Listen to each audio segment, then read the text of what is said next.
We are coming up to 3 years since Brexit happened, so in this episode of Brexit What Now, we're going to take a look at the state of play between the UK and the EU in terms of trade and security, and whether things could be set to get worse. Hi, I'm a barrister who helps people understand law. This is an update on Brexit and What Now. And in particular, we're looking at the UK's relationship with the European Union now that Brexit has been done. We have a trade deal and it's all signed and dusted, or is it? Well, there's certainly ongoing tensions between the EU and the UK. The European Commission has just announced that it's taking the UK to court because of the Internal Market Bill. So the UK government's proposed legislation, which would break international law by overriding parts of the withdrawal agreement, in particular in relation to Northern Ireland. The European Commission has said enough is enough. It's going to court. And look, if the UK loses this case, it will be required to implement the withdrawal agreement in full. It can't pick and choose which bits it likes and which bits it doesn't. But if the UK wins, well, that won't send any confidence at all to the rest of Europe that the UK is going to stick to its word.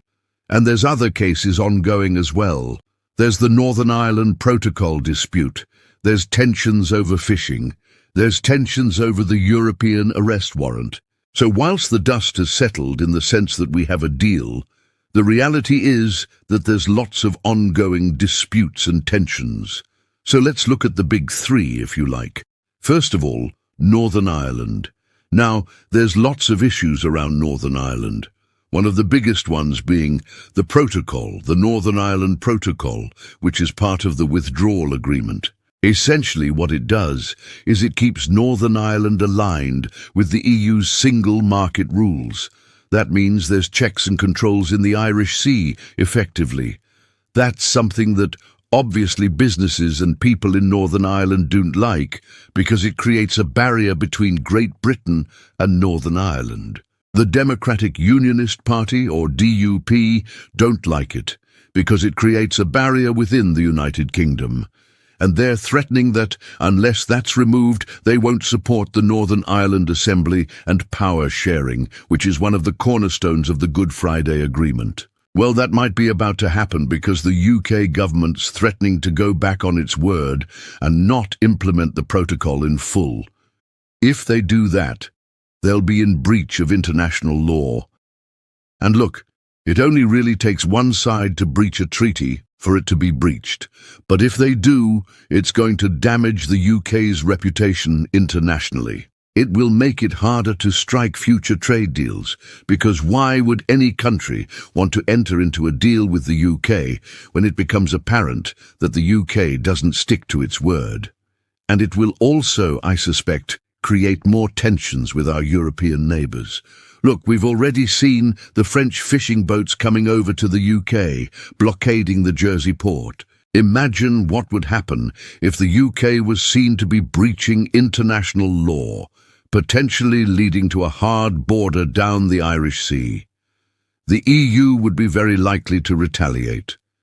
And look, remember, we've seen the French president come out recently saying that he wants to punish the UK by banning fishing in the Channel Islands altogether. So clearly the French are very sensitive about this issue, and the last thing we need is to be damaging relations with France. As I say, that could be about to get a whole lot worse. Secondly, there's trade. The reality is that we've seen a huge spike in costs for businesses since the beginning of this year because of the changes to the trading relationship between the UK and the EU. Lots of businesses who were used to exporting to the EU easily and freely and without any tariffs or customs checks all of a sudden had to jump through hoops, fill out customs declarations, pay tariffs. And lots of small businesses simply weren't geared up for that. They didn't have the cash flow to be able to pay those tariffs either. In some sectors, there's been massive drops in trade.